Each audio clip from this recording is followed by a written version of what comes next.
This is Major Stories. Good evening again. I am Joel Crossgill. The enhanced security measures implemented by the government has lowered crime in the West Kingston constituency. The statement was made by Prime Minister Andrew Holness, who says West Kingston is not contributing to the murder rate.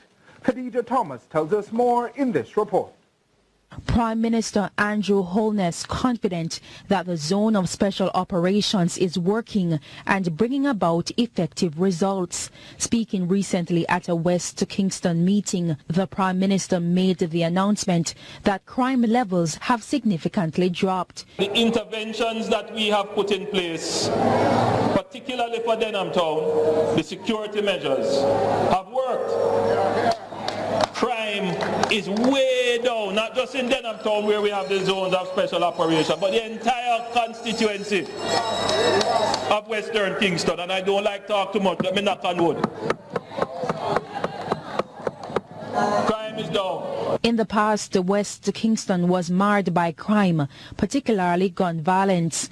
The 2010 Tivoli incursion, joint military police operation, still stands out in the memory of many. Prime Minister Andrew Holness says the government is aiming to transform the perception of West Kingston. I don't want the people of Jamaica to feel that the people of West Kingston love war. That's not the case. When war go on, them call me Prime Minister, please, I beg you, do something. Because like everywhere else and everyone else, they want to live in peace. They want to be able to sell in their market legitimately and peacefully and earn their bread rightfully like every other Jamaican in peace. He went further to note that the government is working to reduce crime and make Jamaica a safer society as it edges closer to its Vision 2030 goal. We have an epidemic of violence and crime, and so we have to take exceptional measures to address this epidemic. When we are at 63 murders per 100,000 in 2017, we couldn't leave it like that. No, we can't leave it like that. We have to do something to fix it. Khadija Thomas, CVM Live. One economist is speaking out on the proposed salary increase and allowances for parliamentarians over the period ending fiscal year 2021. The economist is challenging the figures, citing that they are not reflective of the rate of inflation nor the progress or prosperity that MPs so often speak of.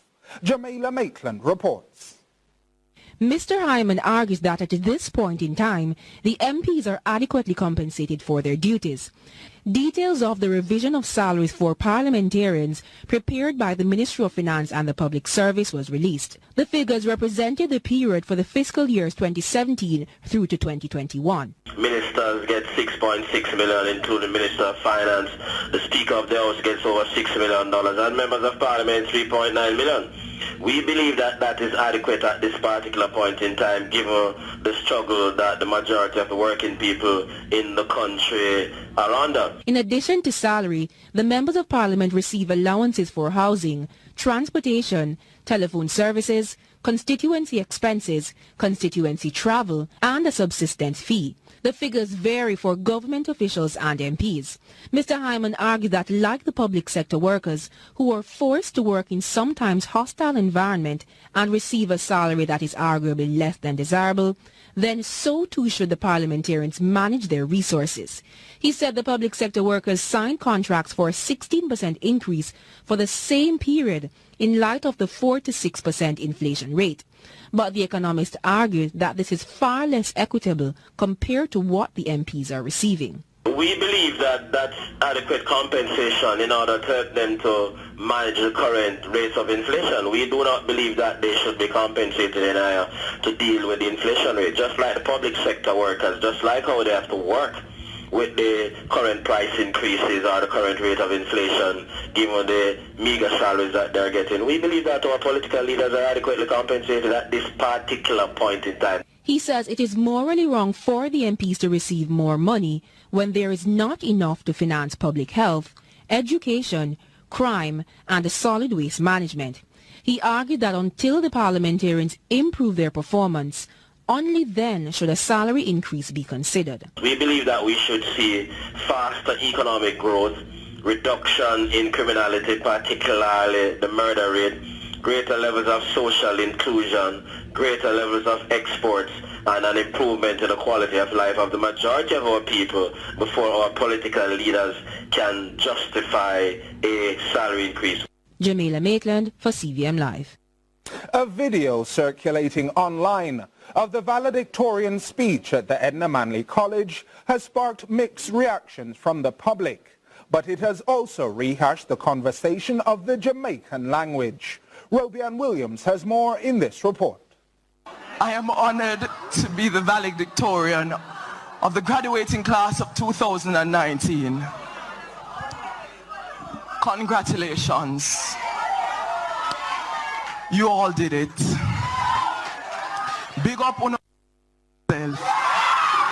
Standing ovation. The valedictorian speech at the Edna Manley College of the Visual and Performing Arts has been the highlight of the graduation season. The speech concluded with Waldane Walker, a Creole actor, using what is considered to be a Jamaican expletive to congratulate his fellow classmates. This evoked scathing remarks from the public. However, Walker says he spoke from the heart.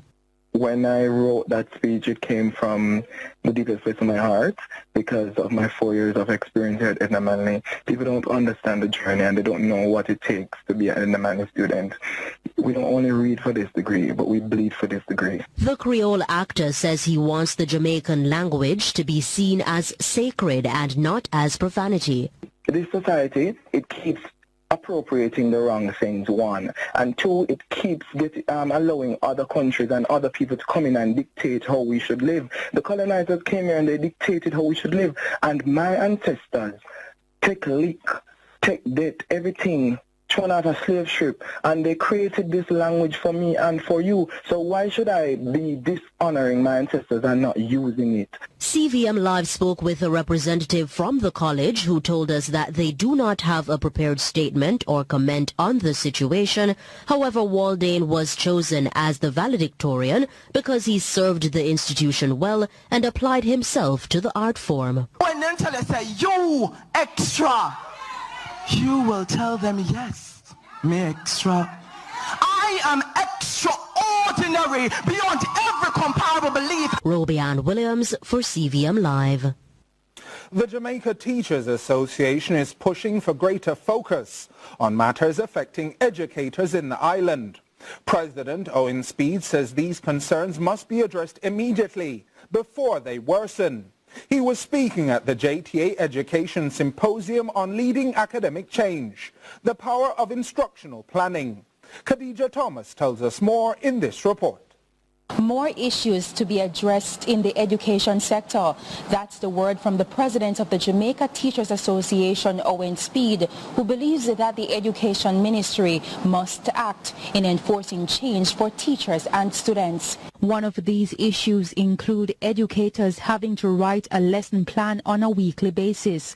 Speed says plans are underway to create an online platform for teachers to access and use. As it stands, what you find is that teachers have been having to spend all weekend doing lesson plans, and that is bothersome to many of our teachers. In fact, in some other jurisdictions, what you have is that the teachers can go onto the lesson plan websites and download lesson plans. They don't really have to write lesson plans from scratch, and that for many of them is a pull factor for the recruiters who are in the foreign countries, the first world countries. He goes further to note that the education ministry needs to create means of keeping teachers in the local education system.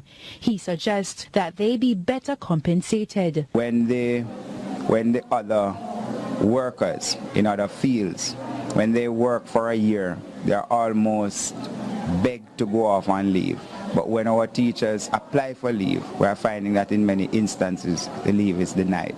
And we have a very serious problem because our teachers are dying in the classrooms, literally.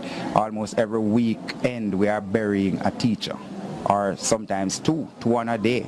That is what is happening. There's a real serious spike in the number of teachers who are dying at this time, and we know the job is stressful. Speed was speaking to our news team following a symposium at the Jamaica Conference Center.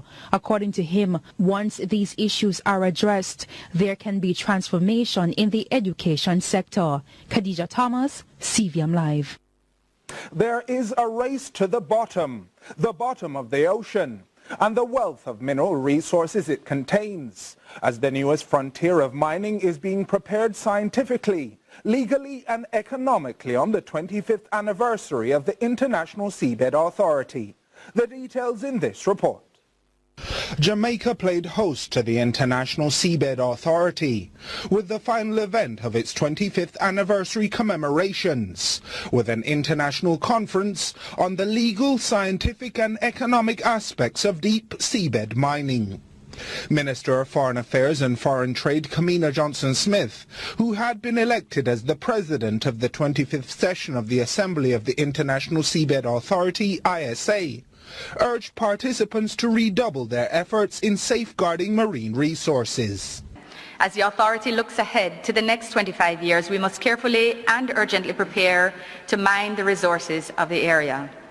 The exploitation phase promises huge socio-economic benefits for all peoples, and it's important that our contributions place us on the right side of history for the care and diligence we now take with this process. Deep seabed mining is being touted as essential to future sustainable global growth and as a major contributor to future demand for minerals, with an estimated $150 trillion trove of gold on the seabed. However, caution is being urged to avoid environmental degradation as a result of exploiting the resources found at the bottom of the ocean. The international community is also aware that the oceans are the very foundation of human life and that their health is indispensable for the sustainable future of humankind. A better understanding of environmental impacts would be essential for sustainable realization of the benefits from deep seabed mining, and in that context, the importance of continued in-depth discussion on how to minimize the impact of activities in the area on the marine environment cannot be understated. Senator Johnson-Smith said the ISA's immediate priority must remain the development of regulations to govern the exploitation of marine resources. We believe that it is critical that international attention be paid to the ways in which to protect and conserve marine resources.